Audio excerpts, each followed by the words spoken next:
जय हिंद। जब मैं जय हिंद बोलूं तो सब मेरे पीछे बोलें जय हिंद। ऐसा नहीं लगा इतने सारे लोग बैठे हैं यहाँ पे। जय हिंद। बेटर। इस स्कूल का मुझे जब पता चला तो सबसे पहले जो चीज़ अट्रैक्टिव लगती है वो है नाम है। So the name is very very nice, humanity public school. Because मेरा मानना है कि, और सबसे अच्छी बात यह है कि जो बच्ची अभी बोल के गई उसने मेरा काम भी रिसर्च किया है, मतलब what I do she has researched it, so which is again very good. But मैं इसलिए ये नाम के ऊपर पहले आना चाहती हूँ कि इनके फादर साहब का what I could read your paper was, इनके फादर ने 81 में स्कूल का विजन सोचा और नाम भी तभी से है। So I salute the vision of that gentleman Gandharv Singh ji Chadak, उनका विजन। मैं जब भी I will just take 5 minutes, मेरी रिक्वेस्ट है कि फोटोग्राफर भी 2 मिनट रुक जाओ, I just give me 5 minutes. मेरा मानना है कि जो आप पेड़ उतना ऊंचा जाता है जितनी जड़ें गहरी होती हैं, राइट? आप बलून खरीदते हो तरह तरह के गुब्बारे, बलून किस वजह से ऊपर उठता है? कलर की वजह से कि रेड बलून ऊपर उड़ेगा या ऑरेंज वाला ऊपर उड़ेगा? कभी सोचा किस वजह से बलून हवा में जाता है? क्योंकि उसके अंदर गैस क्या है उसके वजह से ऊपर जाता है, राइट? सो मैं इसलिए ह्यूमैनिटी पब्लिक स्कूल के फाउंडर का नाम यहाँ पर पूरे फर्मनेस के साथ लेना चाहती हूँ कि उस समय 81 में इनके फादर साहब ने सोचा कि एक स्कूल बनाना है, and that too you know in Jammu division. And मैं थोड़ी सी you can say I am little self critic, मैं अपनी बुराई करना मेरा सबसे बड़ा शौक है, और अगर कोई मेरी बुराई करता है तो वो मेरा शुभ चिंतक है, क्योंकि मक्खन लगाने वाले तो दुनिया भर के मिल जाते हैं, है ना? मेरे मुंह पे भी कोई जूठन लगी होगी तो लोग बोलेंगे ये बहुत अच्छे लग रहे हो मैम आप। बट जो आपकी सच्चाई बताने वाला है, जैसे बोला गया है कि निंदक को नेड़े रखना है, निंदक नेड़े राखिए। So I am very self critic, a big self critic, और अगर कोई मेरी बुराई करता है मैं बहुत खुश होती हूँ कि इसने मुझे चांस दिया है कोई नई चीज़ समझने के लिए। सो मैं थोड़ा सा सेल्फ क्रिटिसिज्म ये करती हूँ कि जम्मू डिवीजन में हमें विजनरीज की तलाश है। We are looking for people who are thinking at least 100 years, 100 साल आगे सोचिए। किसी शख्स ने 1981 में सोचा कि स्कूल बनाएंगे, देखिए 2023 चल रहा है, उनके बच्चों ने स्कूल को जारी रखा, उसकी जो कल्चर है उसको जारी रखा। Am I right, am I wrong? तो मैं आप लोगों से सबसे पहली बात ये करना चाहती हूँ कि ये पहला फंक्शन है जहाँ मैंने ये रियलाइज किया और मुझे ये पता चला that parents are also to be, you know, they are to be honored, the grandparents are also to be honored। और इसको आप आज का सच मानिए या आज का कड़वा सच मानिए, यहाँ पर जितने भी पेरेंट्स बैठे जिनका एज ग्रुप 35, 40, 25, 35 है, वो मेरी बात से कनेक्ट करेंगे। ये हमारी सच्चाई है, कड़वा सच है आज का, कि हमें फिर अपने ग्रैंड पेरेंट्स की जरूरत पड़ गई कि नहीं पड़ गई? अब 2023 में बीच में एक समय आया था जब हम लोग थे, जब हमारे बच्चे छोटे थे, तो बीच में एक समय आया था जब न्यूक्लियर फैमिलीज का समय था, जिसमें कि फटाफट से जी अलग हो जाओ, पेरेंट्स से अलग हो जाओ, दिल्ली चले जाओ, पुणे चले जाओ, बेंगलोर चले जाओ। अब वो समय दोबारा से लौट के आ रहा है कि अब हमें अपने ग्रैंड पेरेंट्स की ज़रूरत है। क्यों ज़रूरत है? क्योंकि समाज में हमने ऐसे दिमाग वाले लोगों को दे दिया है जो कि सेफ्टी पर क्वेश्चन उठाते हैं। और होगा क्या जब दोनों माँ बाप दफ्तर जाएंगे, like me, we are a double income, double working group, husband भी काम कर रहे हैं, वाइफ भी काम कर रही है। तो जब हम छोड़ के, आई रिक्वेस्ट एक बार म्यूजिक आप ऑफ कर दें। जब हम दोनों मियाँ बीवी जिस घर से बाहर काम करने जाते हैं, तो आई एम श्योर इस कमरे में बैठे हुए 100% लोग मेरे से अग्री करेंगे कि हम चाहते हैं कि हमारे घर में नौकर हमारे बच्चों को ना देखे। ये चाहते हैं ना? तो क्या होता है कि वो जो एक, उसको आप कह लें, the another necessity we have created, कि घर में घर वाले होने चाहिए बच्चों को देखने के लिए। जैसे मेरे घर में जब हम छोटे थे तो हमारे दादी नानियाँ साथ रहती होती थी, अभी भी रहने लगी हैं साथ में। अब वो कड़वा सच मैंने इसलिए बोला क्योंकि वो है कड़वा सच, अंदर से चाहे ना चाहे मगर आपको उनको रखना पड़ेगा पास। तो अगर रखना ही है बुजुर्गों को पास में, मजबूरी से रखना है चाहे, तो इज्जत से रखते हैं, हंसते बोलते रखते हैं। ऐसा ना हो कि कोई कमरे में बैठा टीवी देखता रहे बुजुर्ग सारा दिन, राइट? और आप आते जाते उनसे पूछ ही नहीं रहे कि वो कर क्या रहे हैं। सो मैं बहुत खुश हूँ ह्यूमैनिटी पब्लिक स्कूल ने ग्रैंड पेरेंट्स को एक्नॉलेज किया। वेरी गुड सोच कि पेरेंट्स को एक्नॉलेज किया, क्योंकि मेरा मानना एक और है कि पेरेंट टीचर्स मीट, फौजी तो चलो, because my husband is a फौजी, तो फौजियों को तो मजबूरी होती है कि they don't stay together, right? बीवी अलग हो, हस्बैंड अलग पोस्टेड है। बट जो सिविल में हैं, मैंने देखा है कि पेरेंट टीचर्स मीट में जनरली मदर्स जाती हैं, और जो रीज़न बताया जाता है कि अगर मदर वर्किंग है तो छुट्टी लेके चली जाएगी, बट अगर फादर वर्किंग है और मदर घर पे है तो फादर कभी छुट्टी लेके नहीं जाएंगे। अब मैं देख रही हूँ there is a change happening. अब हमारे छोटे छोटे बच्चों के लिए भी फादर्स भी आते हैं पेरेंट टीचर्स मीट में। सो अभी मैंने जिनको अवार्ड किया, अगर फादर और mother, I asked the vice principal कि फादर और मदर इकट्ठा जाते हैं? हाँ, इकट्ठा आते हैं। क्योंकि हम लोग क्या करते हैं, 10वीं कक्षा तक बच्चों को माँ के हवाले, और 10वीं के बाद 11वीं में फादर सीन पे आ जाता है, और फादर फिर माँ की सारी अपब्रिंगिंग को क्वेश्चन मार्क लगा देता है। लगाता है कि नहीं लगाता? तुमने नहीं सिखाया इसको, तुमने वो सिखाया, तुमने ये सिखाया। भाई तुम कहाँ थे जब उसको जरूरत थी? Where were you? And it's a child, it's a you know union of two people, so where were you?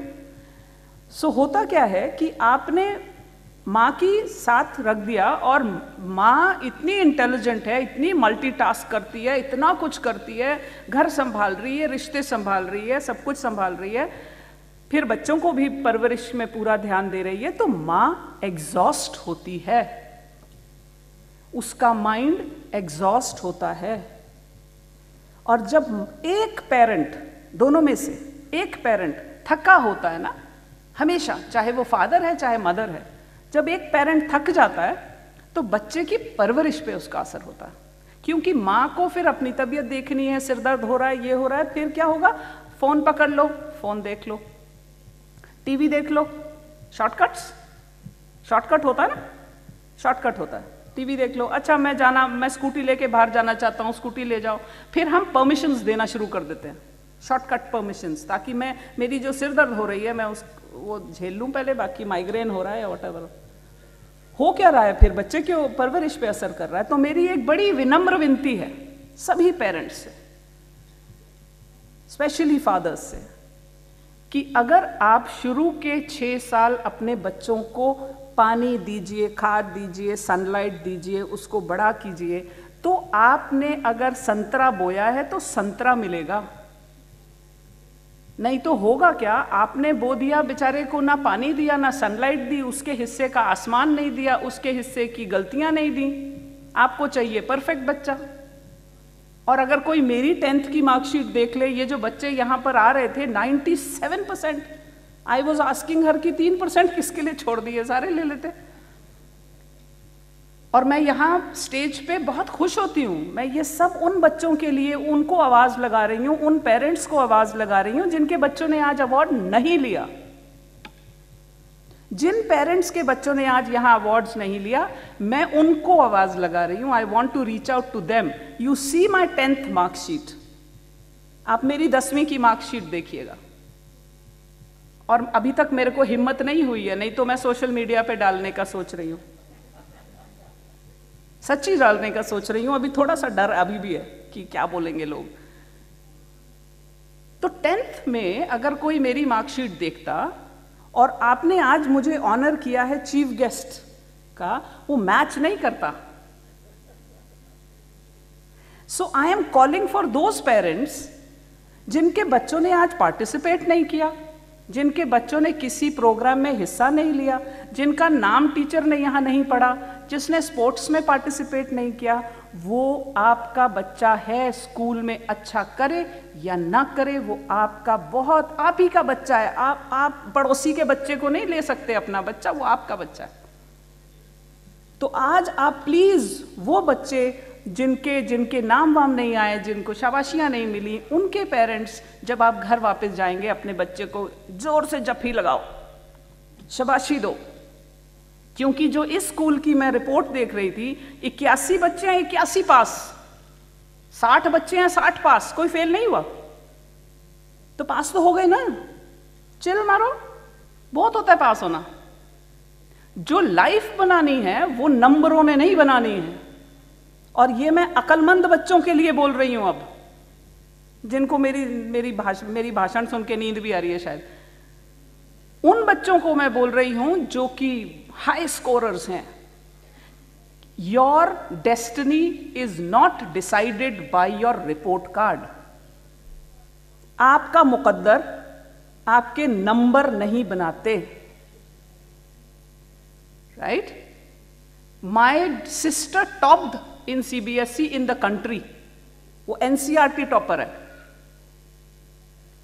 आपका डेस्टिनी आपके नंबर नहीं बनाते। तीसरी बार मैंने रिपीट किया है, मैं सभी बच्चों को ये रिपीट कर करके सुनाना चाहती हूं कि आपकी डेस्टिनी आपका खुद मुख्तारी यानी सेल्फ डिपेंडेंट, आपका हार्डवर्क, आपकी प्लानिंग। हम हमेशा हार्डवर्क को देते हैं, बच्चा मेहनत कर, बच्चा मेहनत कर। अगर आपने प्लान ही नहीं बनाया बेटा, तो मेहनत क्या करोगे? Planning, and that planning has to be very meticulous. And third and very important, the best, intent. Intent का मतलब क्या होता है? आपकी इच्छा शक्ति। मेरे साथ टॉपर्स जो थे 10th में, उनके साथ मेरा आज मुकाबला होना चाहिए, राइट? उस समय उन्होंने मुझे बड़ा गिल्ट दिया, क्या नंबर है, ये है, वो है, बड़ा कुछ पेरेंट्स ने भी सुनाया, बड़ा गिल्ट दिया, बड़ी गिल्ट ट्रिप हुई। आज आ जाओ सामने।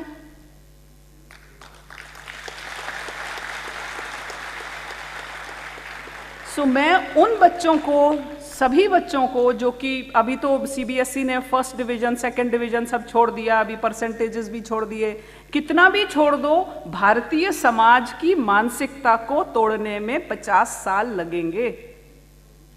हमारी मानसिकता जो हमारे पेरेंट्स के दिमाग में होती है, समाज के दिमाग में होती है, उसको तोड़ना बड़ा मुश्किल है।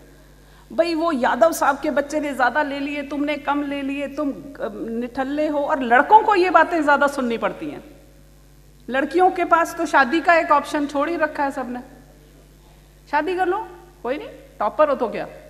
मेरी बेटी के साथ जो टॉपर लड़कियां थी, वो अभी मतलब I am not saying anything about something is good और बैड, सबका अपना अपना निश्चय होता है, अपना अपना प्लानिंग होती है।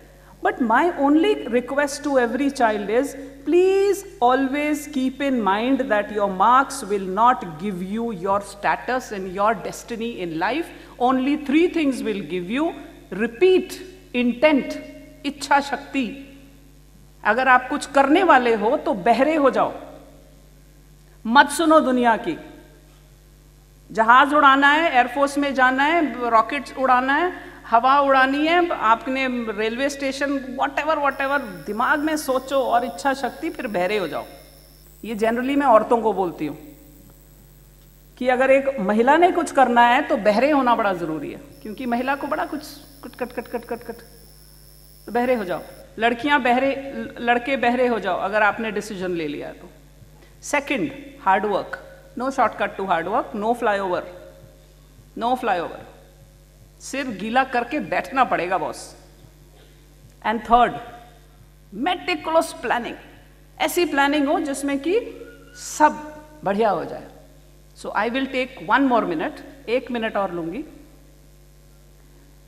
एक चीज जो बार बार आती है और आजकल वो बहुत सुनने को मिल रही है, वो है देश, और मेरा फेवरेट सब्जेक्ट है। हम लोग देश को तब याद करते हैं जब हमने पुलवामा बताया ना, पुलवामा सीआरपीएफ 40 लोग शहीद हो गए, रजौरी में एनकाउंटर्स हो गए, बड़ी बड़ी जगह हमारे यूनिफॉर्म वालों ने तो ठेका ले रखा है शहीद होने का, क्योंकि बाकी लोग तो हम लोग चिल कर रहे हैं। और जब हमारा आता है कहीं पर भी देश का नाम, तो हम बोलते हैं कि जिसने यूनिफॉर्म पहनी है, जैसे army, navy, air force, CRPF, BSF, ITBP, police, district police, paramilitary, whatever, इन्होंने जिन्होंने यूनिफॉर्म पहनी है, इनको पता था भाई इसके साथ शहीदी तो लिखी है। मैंने यहाँ तक सुना है, मेरे अंदर, मेरे फादर आर्मी में, मेरे हस्बैंड आर्मी में, हमने पूरी उम्र आर्मी का नमक खाया, और मैं दावे के साथ बोलती हूँ कि मैं ये राइट हैंड का अंगूठा अपना फौज को देने के लिए तैयार हूँ। So my request to everybody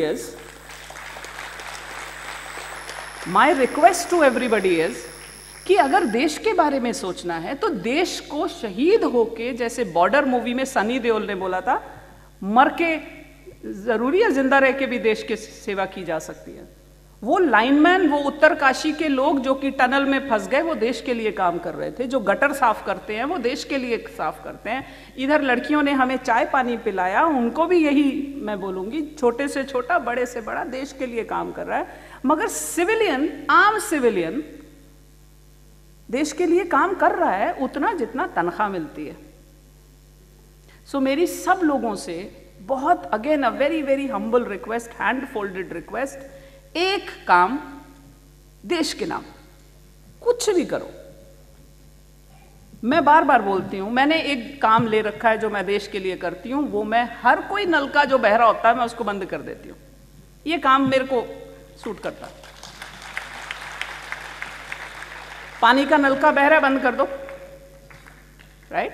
traffic jam है, सब गाड़ी में बैठ बैठ के हॉर्न बजाएंगे, ट्रैफिक जैम हो रखा है, एम्बुलेंस पीछे रुकी हुई है और उसके अंदर कोई बंदा मर रहा है, फिर भी दोष वीआईपी को देते हैं, अपने ऊपर दोष नहीं लेता कोई। तो हो जाओ ना साइड। क्यों जापान के व्हाट्सएप पे कोरिया के वीडियो नहीं आते, ट्विटर पे आते हैं जापान के, कोरिया के, लग जाओ लाइन में, साइड हो जाओ, उतरो गाड़ी से। हो भगवान ना करे कल को मैं हो उस एम्बुलेंस में हो सकती हूँ, साइड हो जाओ। ये सब काम देश के लिए है। अगर प्रधानमंत्री जी देश के लिए बाहर के देशों में जाके अपना गिरा हुआ सामान उठा सकते हैं, अकेला ऑनरेबल प्राइम मिनिस्टर ही काम करे, ये भी गलत है। सो मेरी यहाँ बैठे सभी लोगों से फाइनल में एक विनती है, कोई एक काम देख लो जो आप देश के लिए करो। और ये ज़्यादा ज़रूरी पेरेंट्स और टीचर्स और सबके लिए है, जिनको मैं हमेशा ये बात बोलती हूँ कि बच्चे की कोई गलती नहीं होती है, ये पेरेंट्स की और समाज की गलती होती है। And finally before I leave, इस समाज में जितनी भी कुरीतियां हैं, कुरीतियां, गलत चीजें, rape, molestation, acid attack, domestic violence, और भी बड़े होंगे, मुझे ये सूझ रहे हैं, क्योंकि मेंस्ट्रुअल हाइजीन, जो माहवारी के 4 दिन होते हैं जिसमें एक औरत को मेंस्ट्रुअल ब्लड होता है, वो बहुत इंपॉर्टेंट सब्जेक्ट है। और मैंने देखा है लड़कों को लड़कियों का मजाक उड़ाते, लड़कियों का लड़कियों को मजाक उड़ाते। अगर वो 4 दिन किसी लड़की के जीवन में ना आए, वो बांझ हो जाती है, बच्चा नहीं पैदा कर सकती। So before I leave, I would request each one of you to think 100 times कि कुरीतियां जो समाज में आ रही हैं वो इस वजह से आ रही हैं कि हमारे दिमाग में स्कूल की जिम्मेदारी है सारी। 6 घंटे जो बच्चा स्कूल में आता है, बस स्कूल की गलती है जी, स्कूल ने ये नहीं सिखाया, स्कूल ने वो नहीं सिखाया, स्कूल ने बदतमीजी सिखाई, स्कूल ने ये सिखाया। 6 घंटे में वो सारा उसका जीवन आप स्कूल को दे देते हो, घर का क्या? तो मैं ये सबको बोलती हूँ कि अगर आज समाज में हर एक सेक्टर में किसी भी किस्म का करप्शन है तो वो हमारी गलती है। हमने परिवार में अपने उसूलों पे, सच पे, सफाई पे, इज्जत पे, कैरेक्टर बिल्डिंग पे बात करना छोड़ दिया। मुझे नहीं याद आता कि मैंने कभी किसी पेरेंट को ये बात करते हुए सुना होगा कि बेटा सच बोला करो, अच्छा सिटीजन बना करो, लोगों की मदद किया करो। हम क्या बोलते हैं? इंजीनियर बनो, डॉक्टर बनो, आर्मी में जाओ, साइंटिस्ट बनो। कैरेक्टर बिल्डिंग का क्या? कैरेक्टर कौन बनाएगा? और फिर हम बोलते हैं समाज खराब है, तो हमने ही तो समाज बनाया। सो इससे पहले कि ये प्रवचन पूरा सत्संग बन जाए, I will take your leave and I am very very honoured, humbled. मैं इसके लायक नहीं हूं, मेरी इतनी औकात नहीं है जितना आप लोगों ने मुझे इज्जत दी। और आप में से किसी को भी कभी भी ऐसा लगे कि किसी बात पे चर्चा होनी चाहिए तो चर्चा की जाए। वो बातें जो कि जम्मू को खास तौर पे पीछे खींच रही हैं, उनके ऊपर चर्चा होनी चाहिए। Thank you. जय हिंद।